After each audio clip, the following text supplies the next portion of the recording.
They say you shouldn't look too long into the eyes of a corpse. I did once, and I've never been the same since. It was 1993. I was a doctoral student in Central European history, specializing in obscure episodes of post-World War II Soviet occupation.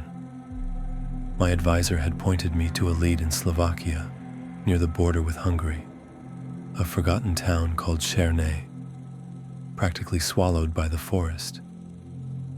It wasn't on any modern map. The story was that the Soviets had briefly occupied it, used it for something classified, then left without explanation in 1950. Since then, the population had dwindled to nearly nothing.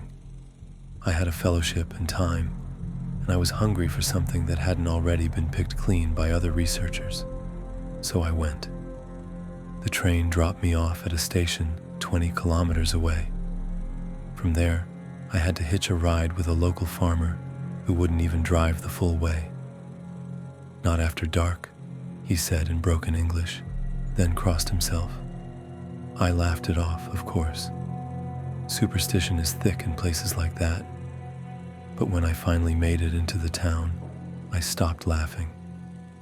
Černé was half-rotted, like a corpse preserved too long. The buildings were still standing, but windows had caved in, roofs sagged, and vines had overtaken the roads. I found only 3 residents, all elderly, all reluctant to speak. One woman, Ava, let me stay in a spare room for a few nights. She spoke little, mostly in whispers, and avoided certain parts of the town entirely. When I asked about the Soviet years, she would murmur, "They opened the ground." Something answered. I thought it was metaphor. It wasn't. The town records were kept in the crumbling municipal building. I let myself in through a broken window and found what looked like a half-burned archive.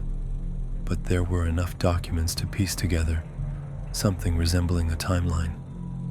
In 1948, the Soviet 22nd Engineering Battalion moved in. Locals were relocated. The troops cordoned off a hill to the north, then excavated a massive pit. No clear reason was given, but from what I read in the fragmented documents, something went wrong by mid-1950. Reports stopped. The soldiers disappeared. Locals who returned found no bodies, only equipment and what Eva later called the scent of rot even rain couldn't wash. I climbed the hill on my 3rd day. The pit was still there, choked with brambles now, but unmistakable. At the edge, buried under loose rocks, I found what looked like a metal hatch.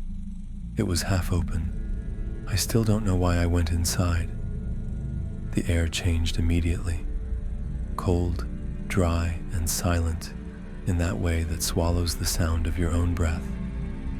The tunnel sloped downward, carved into the earth, reinforced by Soviet concrete and rusted beams.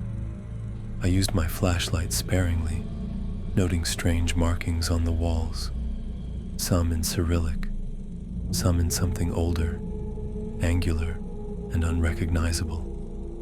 And then I saw the door. It was heavy, bolted, and half decayed, but still standing. A symbol was carved into the steel, a circle with an inverted tree whose roots reached up instead of down. I took a photo. When I opened it, the hinge screamed. Inside was a chamber, a perfect cube, blackened with soot. At its center was a chair, and in that chair, a body, mummified but intact. Soviet uniform, medals still pinned to his chest. His eyes were open, and despite the decay, they looked wet, alive. I should have left, but I stared, long enough for the flashlight to dim. The darkness moved. I swear to you, something shifted behind me. I turned. Nothing. But the cold had teeth now, and when I looked back at the body, its head was tilted, slightly, toward me.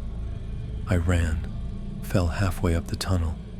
I didn't stop until I reached Eva's house. She didn't ask where I'd been. She only handed me hot water and said, "You brought it back." That night, I couldn't sleep. Shadows moved wrong. I heard footsteps pacing just outside the house, and beneath it all, a low hum like electricity buried in bone. By morning, Ava was gone. Her door open, her bed cold. I waited an hour, then left. I didn't go back for my notes, or my camera, or my bag. I didn't speak on the train ride home. Back in Vienna, I tried to analyze the photos. Every image from the chamber was corrupted, glitched or black, except one, the close-up of the body. His eyes were looking directly at the lens, though I never took that angle. 2 weeks later, I developed a tremor. Then came the sleep paralysis, the dreams of soil filling my mouth, of something vast breathing below my feet. I dropped out of the program, changed my name, moved west. That was 30 years ago. This morning I received a letter, no return address. Inside was a single photograph, the same chamber, the same chair, empty.